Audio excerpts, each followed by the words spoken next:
Prête-moi ta plume. Texte choisi et lu par Rachida Mansour. Prête-moi ta plume, émission réalisée par Soubir Kétani.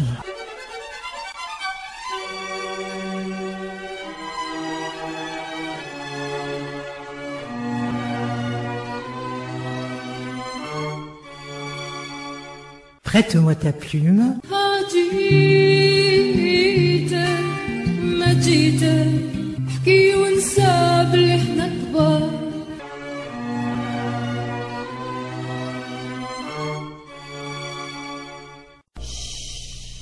Prête-moi ta plume. Avec son grain de beauté au confluent des sourcils, la source qui la désaltérerait demain au paradis, avec ses yeux de la couleur des murs gorgés de soleil, avec son arbre de vie à 7 branches tatoué sur son avant-bras au bleu de méthylène, avec son chambir noir frangé, avec sa hassaria aux manches amples où j'enfouissais délicieusement ma tête, avec sa fibule agrafée entre les seins, avec ses bracelets et ses jamblés qui tintaient à chaque mouvement, avec sa taille menue et ses attaches fines, ma mère sent le grand air et la fleur sauvage. Elle a grandi entre les méandres d'un oued caillouteux, bordé de lauriers roses, au pied de collines nues et impressionnantes de silence, de falaises bleues ardoises, de coteaux parfumés de thym et de romarin. Elle a gardé des chèvres folles qui ne finissaient pas de la faire courir et jurer. Le soleil de craie, cynique et implacable, la mordait à la nuque, taraudait ses frêles épaules, et la terre, âpre et épineuse, griffait ses pieds, ignorant des chaussures. Elle a connu des sources limpides, tapies, au fond des ravins où elle s'attardait goulûment, couchée sur le ventre. Elle s'est battue avec des bergers irrespectueux. Elle a pataugé dans le ruisseau avec ses cousines, la robe remontée au nombril. Elle a joué aux petits cailloux, à l'ombre des azeroliers et à cache-cache derrière les figuiers de Barbarie. Elle a fait des fagots au long des haies et ramassé la bouse de vache sur les sentiers à pleines mains. Elle s'est accrochée aux buissons pour cueillir la capre qu'elle allait ensuite vendre au village à des marchands, maîtres de leur prix. Elle dissimulait ses maigres économies dans la panse d'une cruche oubliée, et quand le colporteur passait avec son âne fabuleux, elle se payait des coquetteries de fillettes, des rubans, des broches, des bagues en celluloïd. Telle a été ma mère en son enfance, si enfance il y eut. En tout point semblable à ses cousines, peu vêtue, mal nourrie, mais vive et endurante. Le douar des Avinculaires était situé dans une anse étroite de la vallée Sidi Ali, volontairement coincée par l'administration coloniale entre l'Oued et le Jorf, falaise abrupte, monumentale mitre d'évêques, et dans les hauteurs nichées des ramiers, constamment en butte à des éperviers silencieux, tandis qu'à la base grouillait une faune reptilienne que des pointes caniculaires poussaient vers la fraîcheur des jardins et des maisons.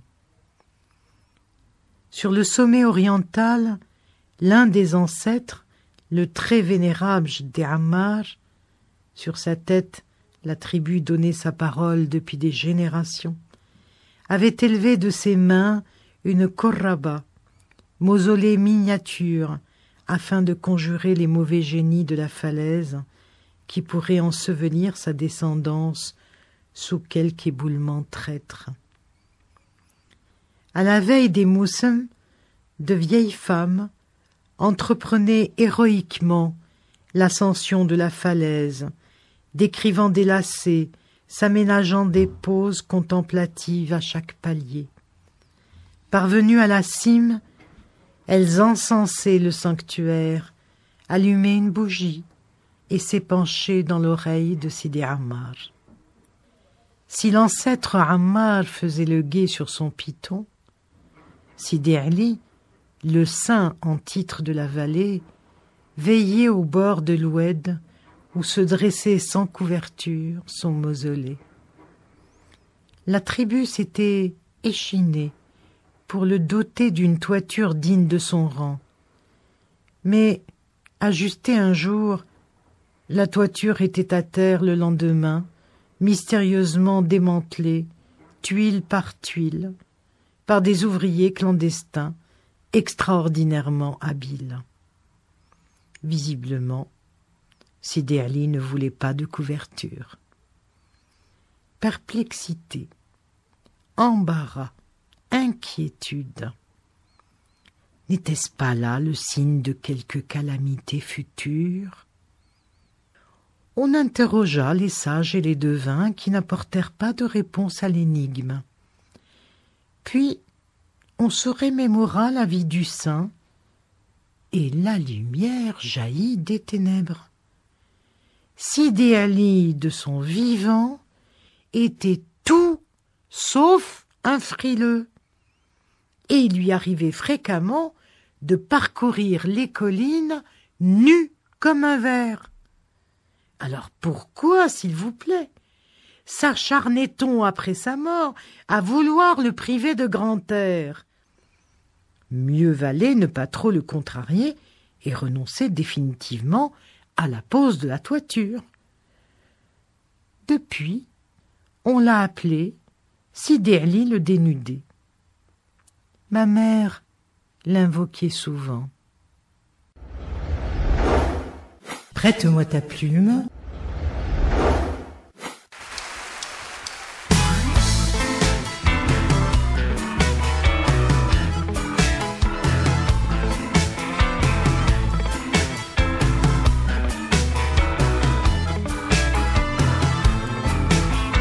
Ta mère t'avait dit, demande ce soir à ton père.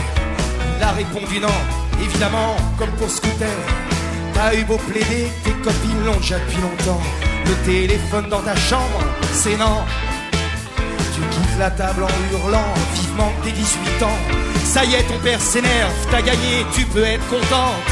Avec ta mère on se serre la ceinture toute l'année. Et mademoiselle en plus voudrait une ligne privée. Tu claques la porte de ta chambre couverte d'autocollants. Tout notice sur des hôtels accrochés à la poignée. Tu sors de sa cachette ton journal intime, aussi bien planqué qu'un livre de Fion dans la piole d'un garçon. Derrière la couverture, genre David Hamilton, tu racontes entre deux larmes qu'un jour tu vas fuyer. Tu sors d'une autre cachette un paquet de cigarettes hyper light mentholé que tu fumes à la fenêtre.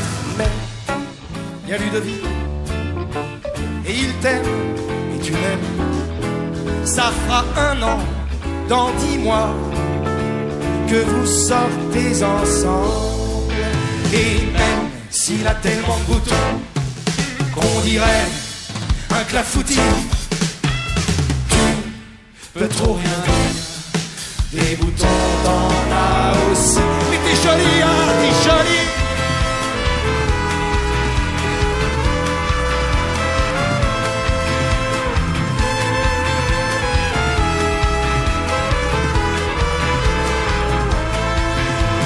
Vendredi dernier que ta vie a basculé, t'avais dit à ta mère que tu dormais chez Stéphanie. Manque de bol, Stéphanie a appelé. Elle voulait savoir ce que tu faisais pour la soirée. Vers 5h du matin, quand t'es rentré sans bruit. Surprise, tes parents t'avaient attendu toute la nuit.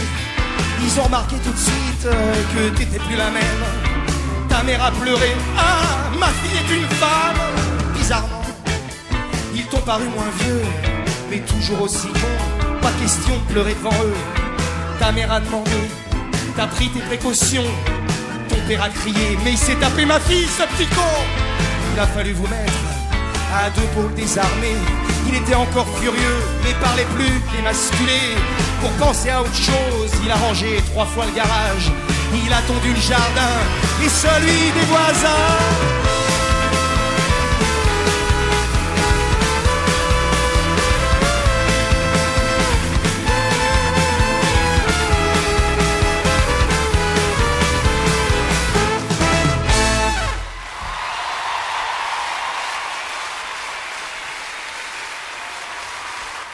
Entièrement livré à la discrétion de la route départementale qui serpentait à flanc de coteau, le douar était recroquevillé sur lui-même comme dans l'attente d'un danger imminent.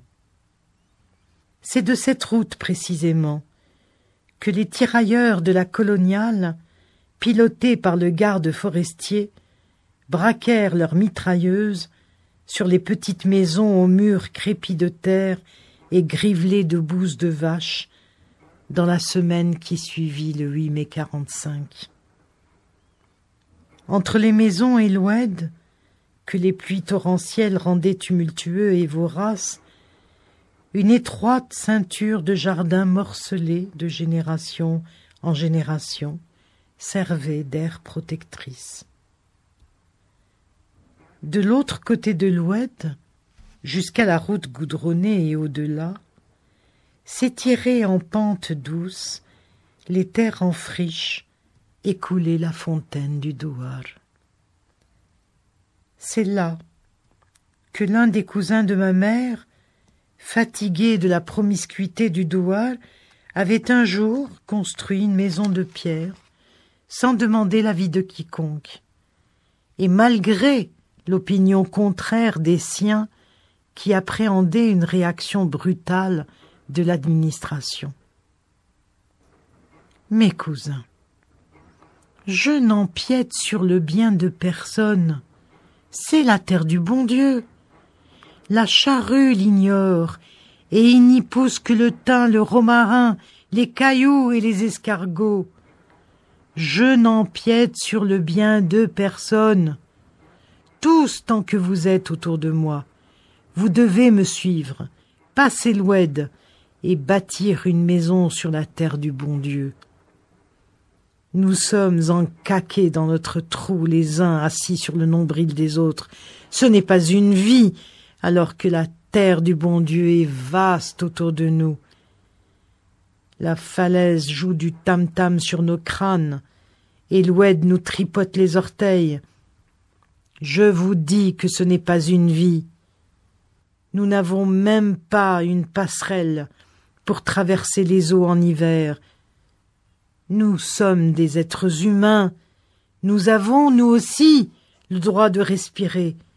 Et puis, nous ne brimons personne. C'est la terre du bon Dieu.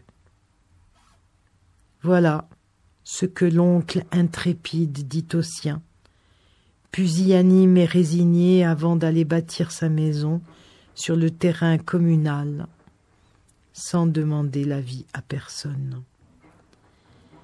Il transporta les pierres et le sable de l'oued dans un panier et maçonna sans l'aide de personne. Les siens ne tenaient pas à avoir des ennuis avec le caïd, qui ne se présenta encadré de 2 de ses suppôts qu'une fois les murs bien hauts. Il essaya pathétiquement de leur faire prendre conscience de sa vie de misère, en leur rappelant qu'il était un musulman comme eux, leur frère en Allah et en Mohammed. Mais ils ne l'écoutèrent pas. Ils ne s'étaient pas dérangés pour cueillir ses doléances ou pleurer avec lui sur son sort, mais pour sanctionner un manquement à la loi.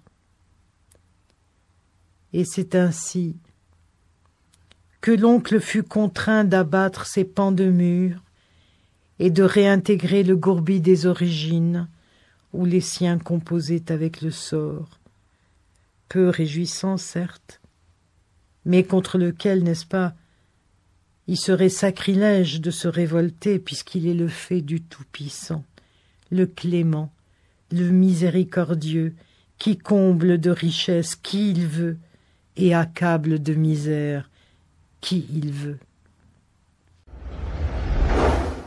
Prête-moi ta plume.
Les avinculaires ne possédaient ni terre ni cheptel, tout juste une poignée de chèvres et de brebis, plus un âne, et dans le meilleur des cas, une vache, un mulet et un lambeau de terre ingrate sur les collines de Tabbacha.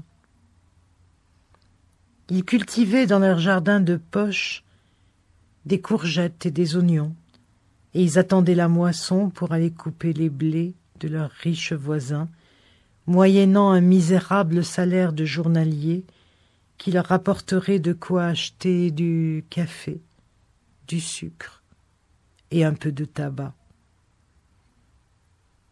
Les descendants directs de l'ancêtre vénéré, partis depuis longtemps du douar, possédaient par contre de vastes domaines agricoles, mystérieusement acquis par le fils du saint homme, qui s'était, disait-on, lié d'une profonde amitié avec un colon d'une générosité peu commune, car, à en croire la légende, le merveilleux Romi, avant de mourir ou de partir, céda pour rien à son ami algérien la totalité de ses terres, des centaines d'hectares répandus à travers toute la région.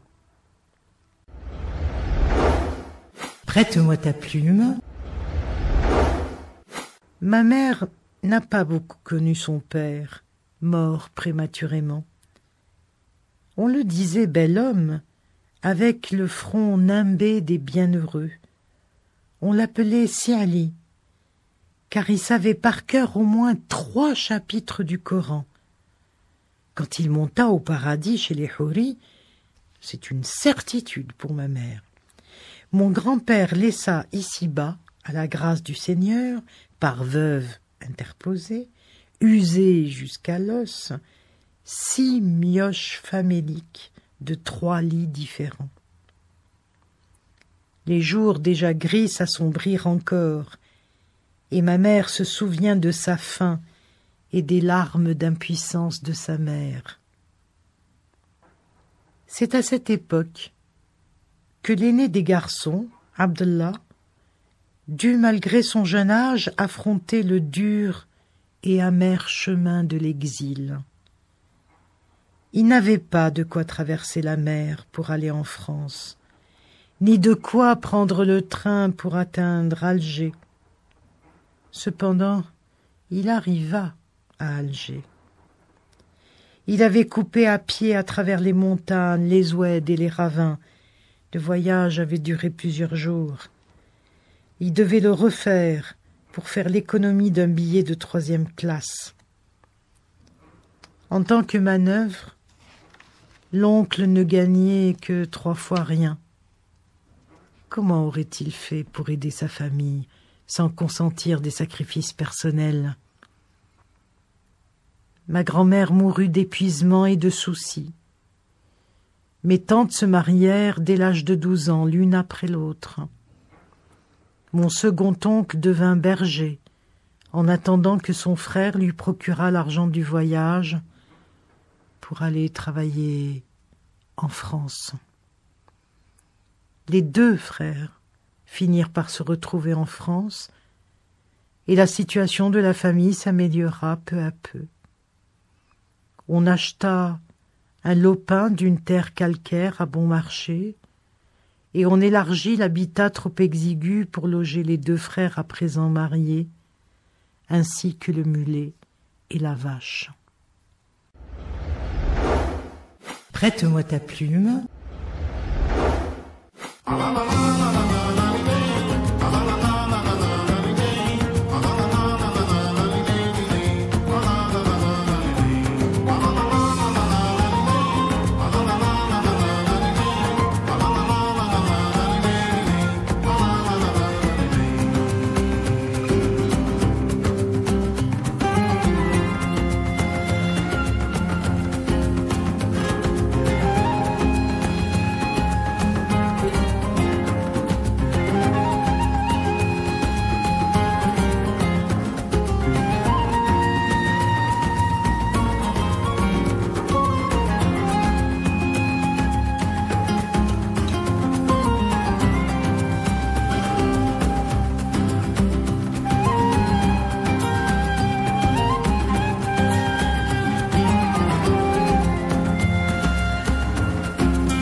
À la mort de sa mère, ma mère était encore une enfant. C'est sa belle-sœur, une femme affectueuse et sans enfant, qui s'occupa d'elle. Son frère Abdallah la traitait avec délicatesse, malgré sa turbulence. Ma mère lui vouait une admiration sans bornes. Il mourut dans la force de l'âge, et elle ne se consola jamais de sa perte. Ma mère nous parlait longuement de notre oncle avec de profonds soupirs déchirants. Sa voix vibrait. Elle déplorait la rigueur du sort qui l'avait fauché comme une moisson encore verte, et pourtant combien prometteuse. Elle l'appelait le défunt mon frère, et disait que c'était un homme, un vrai homme, comme on n'en fait plus de nos jours. Allah lui avait donné la parole, le courage et la générosité. Par ses qualités, il ne suscitait pas seulement la jalousie de ses cousins, mais aussi celle des djinns. Les djinns importunèrent mon oncle sa vie durant. Périodiquement, il lui lançait des défis de combat au corps à corps. Mon oncle les relevait. Les rencontres de véritables pugilats avaient lieu au bord de l'Oued. Les adversaires étant d'égale force, elles se prolongeaient jusqu'à l'aube, avec comme seuls témoins les étoiles et les grenouilles insomniaques. Le reste du temps, les djinns s'amusaient à lui faire peur en lui entravant la route sous les aspects les plus inattendus. Ainsi, une nuit, il rencontra sur son chemin un cadavre dans un linceul blanc. Mon courageux oncle ne prit pas la fuite devant cette apparition, à la fois saugrenue et peu rassurante. Il souleva un coin du linge du mort, lui cracha tout bonnement sur le visage, puis lui parla. « Écoute, vieux, tu ne crois pas que tu perds ton temps me collant aux fesses? Tu as mieux à faire là-bas avec ton frère Iblis et les mécréants de ton acabit. Moi, je suis musulman, et je dis « Ashhadu an la ilaha illallah wa inna Muhammadan Rasulullah » et puis je te préviens que tu ne me fais pas dresser les cheveux sur la caboche. Des vertes et des pas mûres, j'en ai vu, mon petit, dans ma vie de paria. Allez, bonsoir chez toi. » L'oncle cracha une seconde fois sur le Maccabée, lui envoya un grand coup de pied dans les côtes, l'enjamba et poursuivit sa route tranquillement. Une autre nuit, le djinn apparut sous l'aspect d'un âne, pourvu de très longues oreilles.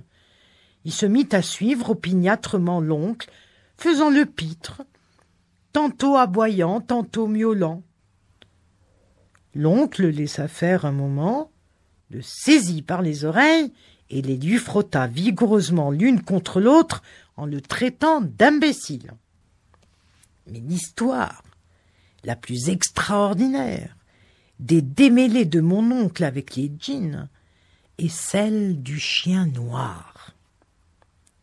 L'oncle avait un chien noir, qui était chien le jour et djinn la nuit. Dès que la nuit tombait, il se transformait en cavalier et montait la jument qui se reposait dans une écurie extérieure. Il passait sa soirée à galoper le long de l'Oued. La jument maigrissait à vue d'œil, et l'oncle, qui ne comprenait pas de quel mal elle souffrait, alla prendre conseil auprès d'un sage, qui lui révéla la chose et lui indiqua la façon de se débarrasser de l'intrus. Il fallait procéder avec douceur. Prête-moi ta plume.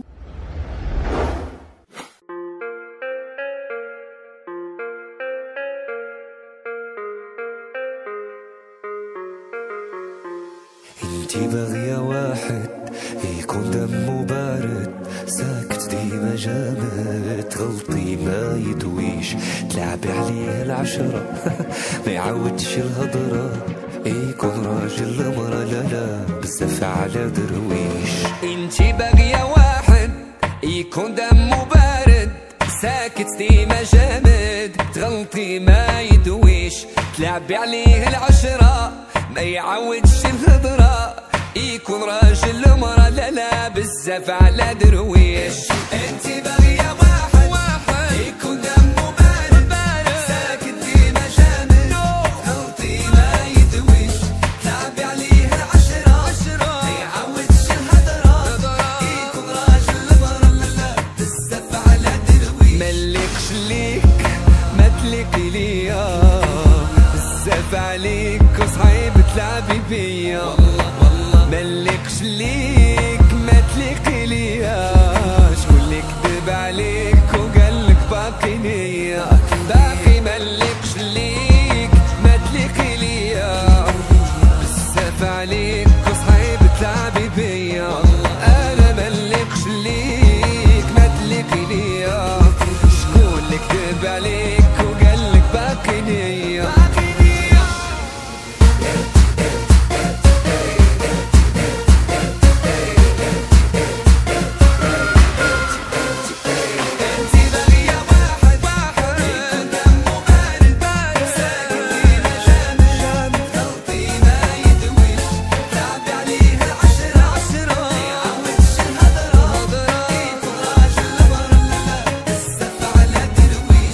مبغاش قلبك يفيق، ما شديتيش معايا الطريق، عمري فيك منطيق، حسن ليك بعد عليا، راه ربي سبحانه خلق كل واحد في مكانه، علامات الساعة بانو إلا تحكمتي فيا. انتي واحد يكون دمه بارد، ساكت ديما جامد، تغلطي ما يدويش، تلعبي عليه العشرة ما يعودش الهضرة، يكون راجل المرة بزاف على درويش. ملكش ليك ما تليقي ليا، بزاف عليك وصعيب تلعبي بيا، انا ملكش ليك ما تليقي ليا، بزاف عليك تلعبي بيا، ملكش ليك ما تليقي ليا، بزاف عليك تلعبي بيا، ملكش ليك ما تليقي ليا، بزاف.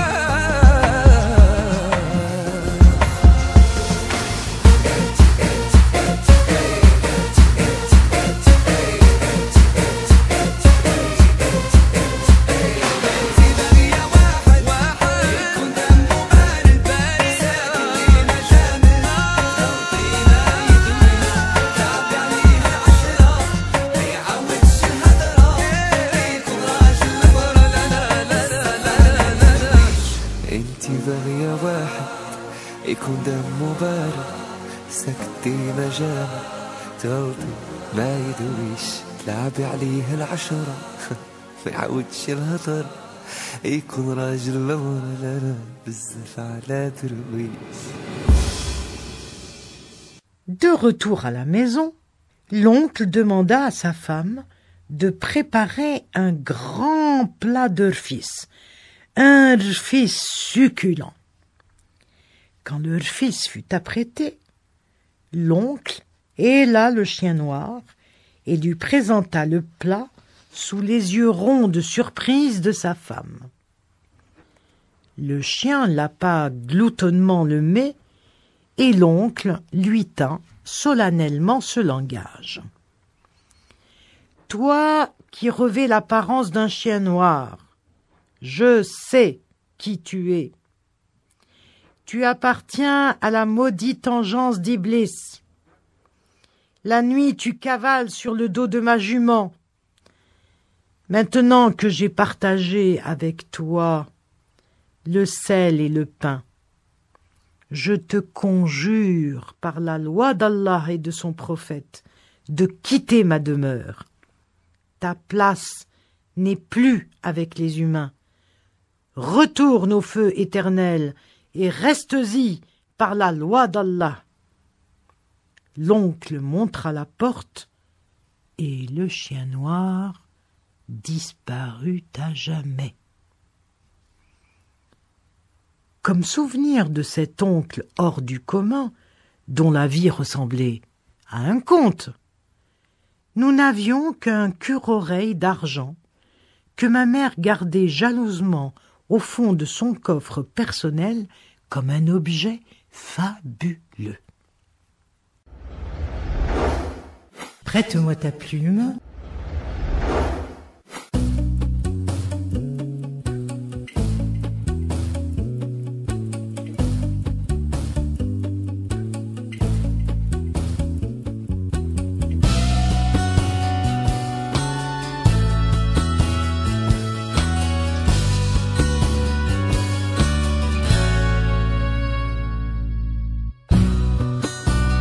نهديلك قلبي درتي وما شفتي ليا وردة حمرا في يدي وانتي هاربة عليا. جيت نهديلك قلبي درتي وما شفتي ليا وردة حمرا في يدي وانتي هاربة عليا. شعرك مطلوق طويلة وخدودك وردية عاجبك مسطري براكي تشوفي ليا. انا غابت شمسي ما طلت عليا غابت نجمة سهري سلطان الحب ما شاف ليا. انا غابت شمسي ما طلت عليا غابت نجمة سهري سلطان الحب ما شاف ليا.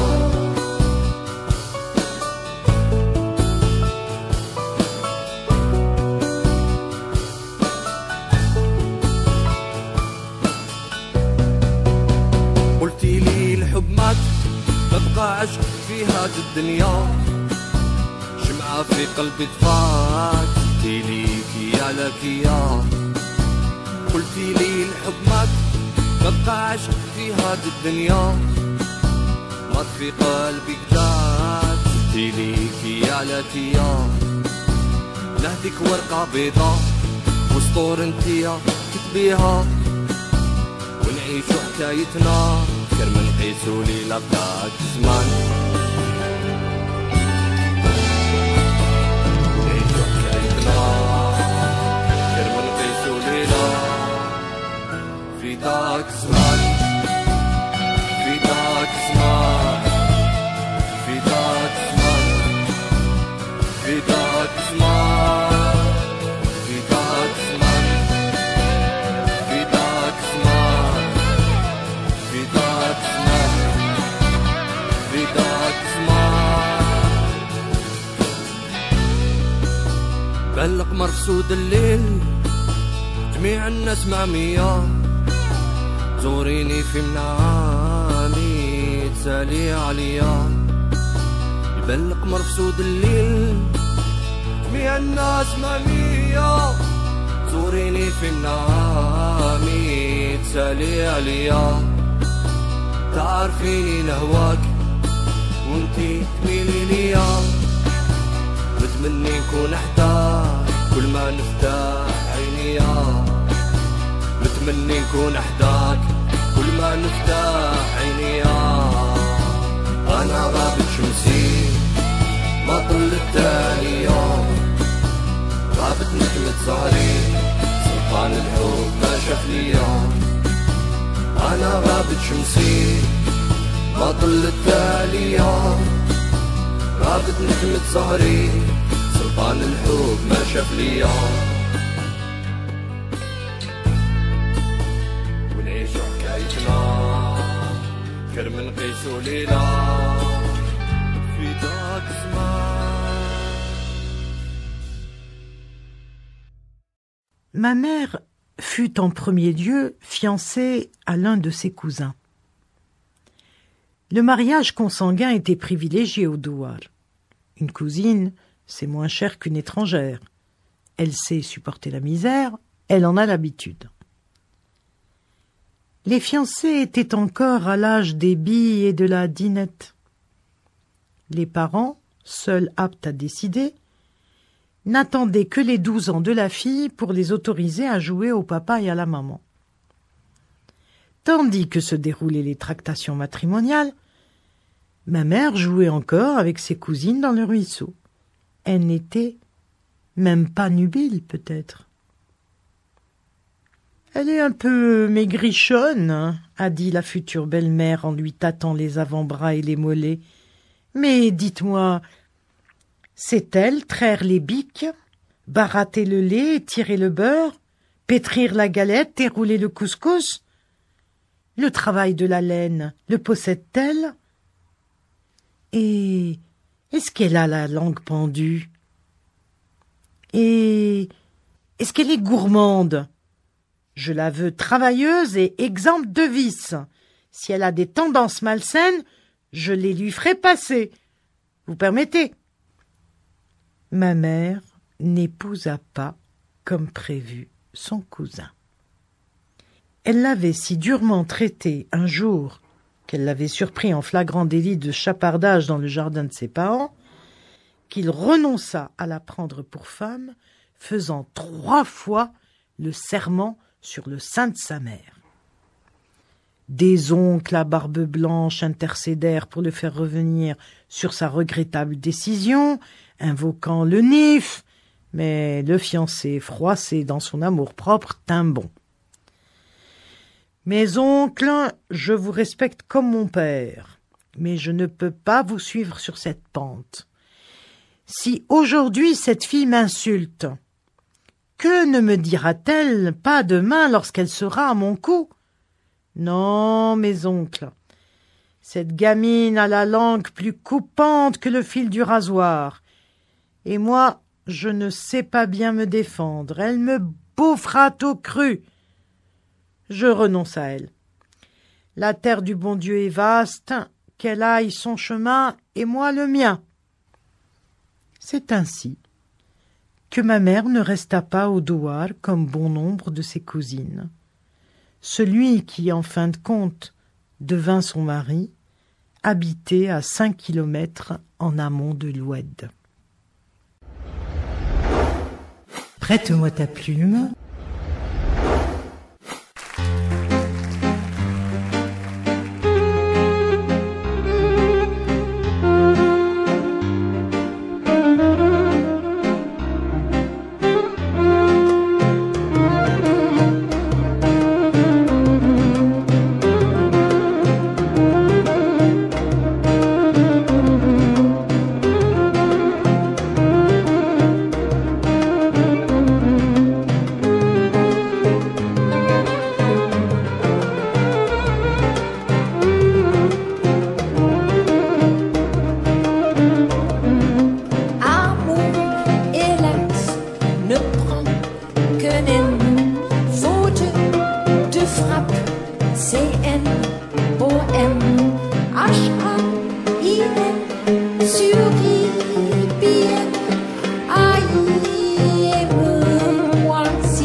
Moi au-dessus de la moyenne, la criminelle ou la mondaine, je ne suis rien de plus à tes yeux.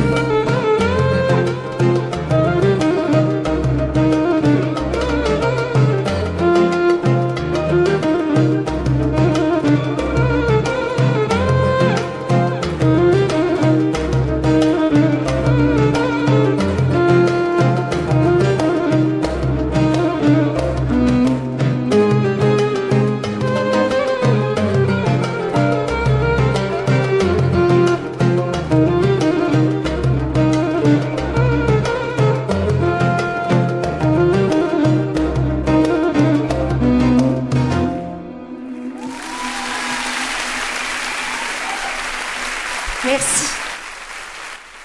Je t'imagine, le jour de ton mariage, fille impubère, fruit vert que des dents carnassières s'apprêtent à déchiqueter au son du tam-tam creux et du barouda blanc. Comme tu n'avais pas de mère, sœur, belle-sœur, tante et cousine se sont empressées autour de toi, t'entourant de leur sollicitude, et tu étais heureuse. On te badigeonna de henné les pieds et les mains, on te souligna les sourcils de Herkis, on te passa les yeux en l'antimoine pour leur donner plus d'éclat, on te mit un doute de carmin sur chaque joue, un doigt de rouge sur les lèvres, on te tressa dans le dos de longues nattes nouées avec des rubans couleur de feu, on te passa aux oreilles et aux poignets quelques bijoux de pacotille qui brillaient comme de l'argent, et on te chaussa les pieds de souliers à rosettes, toi qui, pour ainsi dire, n'en avais jamais porté, avec ou sans rosette. Tu étais jolie comme une perdrix. Tes cousines mariées n'ont pas arrêté de te prodiguer des conseils de conduite. Garde-toi bien de céder hâtivement comme une buse. Tu as toute la nuit devant toi. Fais le marché, résiste, joue la panique, jusqu'à ce qu'il les allonge. Passez cette nuit, ma petite, tu ne vaudras pas un sordé. Tu seras comme nous toutes, une marchandise avariée, sans prix.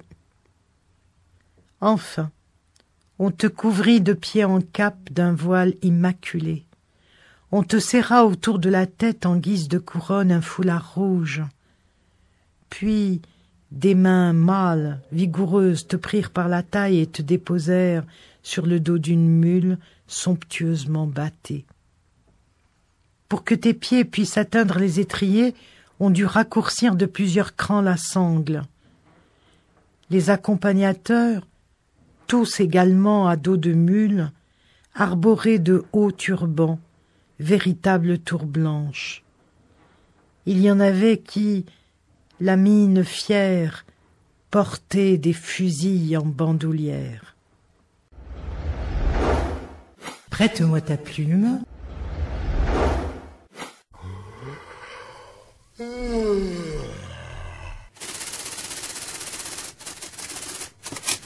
Prête-moi ta plume. Texte choisi et lu par Rachida Monsef. Prête-moi ta plume, émission réalisée par Souber Ketani.